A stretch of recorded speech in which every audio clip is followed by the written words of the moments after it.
Hey, what's up? Welcome back din sa ating channel dito sa Mobs TV. Alright, so tayo nagbabalik ulit mga tol para sa isa na namang reaction video, no? At eto na nga ang mga balitang ating nakalap ngayon na ating pag-uusapan. Ukraine, tuluyan na bang iniwanan ng Amerika, no? Dahil nga po itong si President Donald Trump ay pinahinto ang military aid sa Ukraine. Ako, eto mga tol, no? At eto pa isa sa mga balita natin. 260 na barko ng China na mataan sa West Philippine Sea. AFP nagbabala. Sumugod na ba itong mga Chinese na to, mga tol? Anong ginagawa nila dito, no? Baka naman ganito rin yung diskarte na ginawa nila sa Argentina no nakaraan, di ba? Na kung saan ay talaga namang pagkarami-rami ng barko nila, no? Na pumunta sa Argentina, di ba? So yan ang ating alamin at pag-uusapan. Pero syempre bago ang lahat, sa mga bago pa lang po dito sa ating channel, please don't forget to subscribe. At sa mga nandyan po palagi sa ating channel, alam nyo na po, no? Paki-like naman po ang ating video ngayon. Maraming salamat sa inyong suporta. 1 view, 1 like po sana. Yan, maraming salamat po sa inyo. At huwag na natin patagalin, umpisahan na natin to ating pag-usapan. Let's go! Base sa mga ulat sa Ukraine at ibang opisyal ng White House, ay pinahinto ni US President Donald Trump ang military aid sa Ukraine. Nako. Ano kaya magiging epekto nito mga tol, no? Yung paghinto ng military aid sa Ukraine. Okay, so siguro kasama na dyan yung pagpapadala ng mga tangke, mga missile, no? Na pandepensa ng Ukraine, di ba? So kumampi na ba ang Amerika? No, dito itong si Donald Trump sa Russia, no? Kumampi na ba sila diyan? Okay, so alamin natin. Військову допомогу Україні. Okay, so American ito ba ano to, international news to. American military aid to Ukraine is halted. No, pinahinto daw ng Amerika yung military aid sa Ukraine. Допомогу Україні зупинено. Як CNN reports that a White House official confirmed it to them. повідомляє CNN, це їм підтвердив представник Білого дому. Мовляв, таким чином Дональд Saying that by this US President Donald Trump Трамп посилює тиск на Володимира Зеленського is raising pressure on Volodymyr Zelensky after their disagreement in the White House. після суперечки в овальному кабінеті.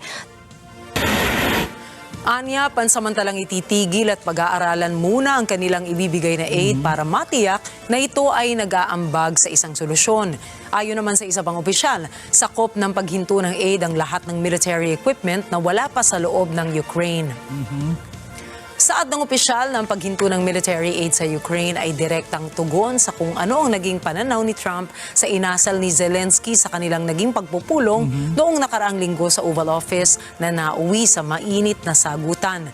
Posible anyang ipagpatuloy ang pagbibigay ng US ng military aid sa Ukraine kung magpapakita si Zelensky ng bagong commitment sa mga negosasyon para wakasan ang gyera sa Ukraine. Okay, so ito kasi mga tol, no, ang gusto kasi ng Amerika magkaroon ng ceasefire, no, diyan po sa Ukraine. So pahinto yung gera diyan. Pero dapat siguro kausapin din nila yung Russia, no?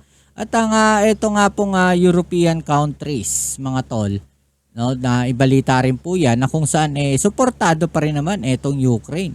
Okay, so lahat naman siguro nangangarap ng tigil putukan dyan po sa bansa na yan, sa Ukraine, no, sa pagitan ng Russia at Ukraine, no, na mahinto na yung kaguluhan na yan. At siguro, no, ang target ng Amerika dito is pahinto natin yung pagpapadala ng mga armas dyan.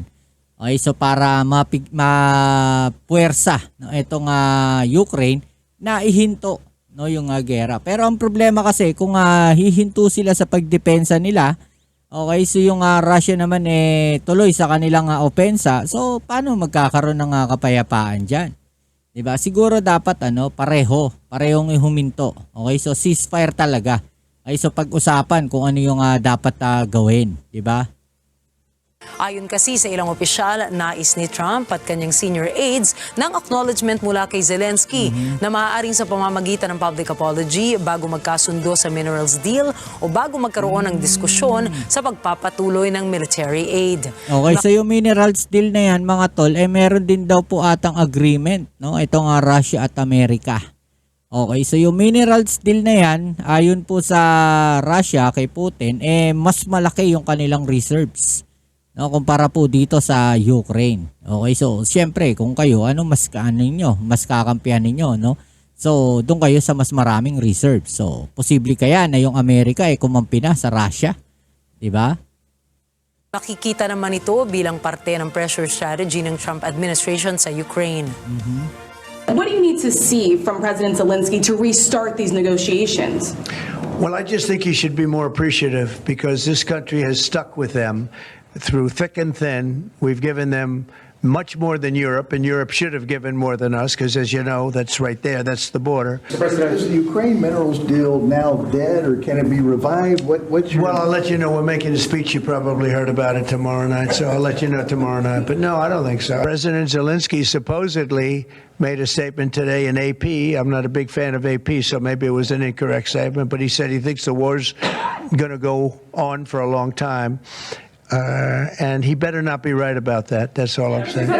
Alright, so yan mga tol, no? At talaga namang medyo strict yung paninindigan dito ng Amerika. Okay, so ito pa isang balita mga tol na kung saan 260 na barko ng China, no? Lumusob to sa West Philippine Sea, namataan na sa West Philippine Sea. Anong ginagawa na itong mga kumag na barko ng China na to? No? Ganon karami. Okay, alamin natin anong ginagawa ng mga barko na yan dyan. Samantala umabot sa 200, anim na po na iba't ibang mga barko ang na-monitor ng Armed Forces of the Philippines sa West Philippine Sea nitong buwan ng Pebrero.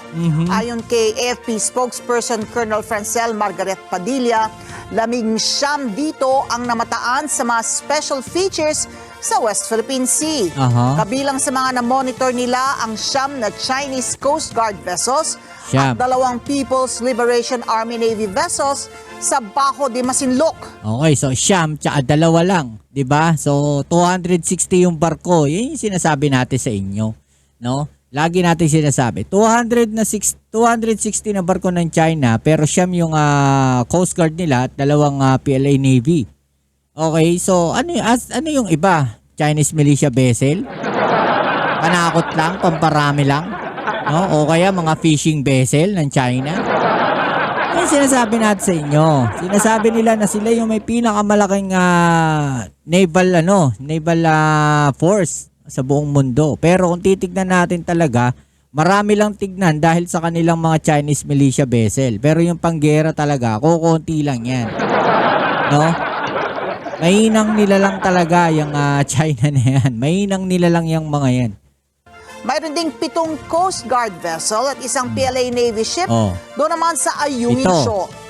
Patuloy naman ang mahigpit na pagbabantay. Diba? 7, tsaka 1. Ilan yun? 8, tsaka yung siyam kanina, 17.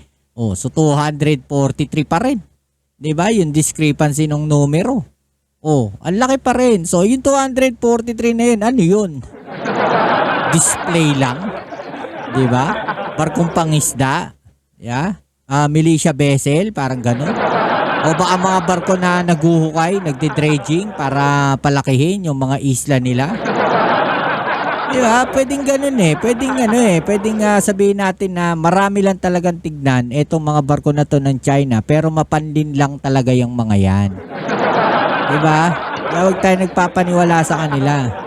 Ng AFP sa ating teritoryo at exclusive economic zone at paggigiit na itigil na ng China ang kanilang illegal at agresibong presensya sa West Philippine Sea. Nako, hindi titigil yan.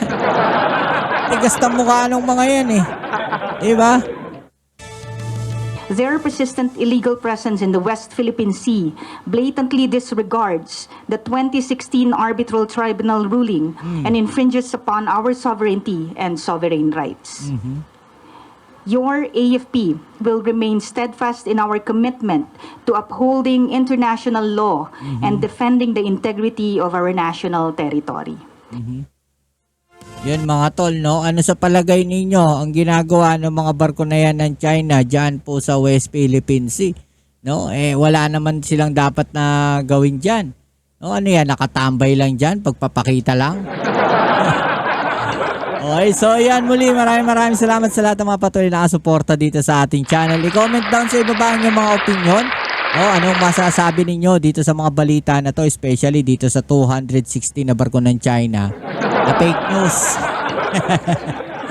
Fake news yung mga yan eh. Fake news na kunyari marami daw silang barko pero hindi naman talaga ganun. Panakot lang. Ayun, i-comment down sa ibaba ang mga opinion at atin yung pag-usapan. Alright? So yan muli, maraming salamat sa lahat ng mga patuloy na kasuporta dito sa ating channel. Kita-kits tayo sa ating next video upload. Dito muli ang yung Kuya Mobs dito sa Mobs TV. Peace. I'm out.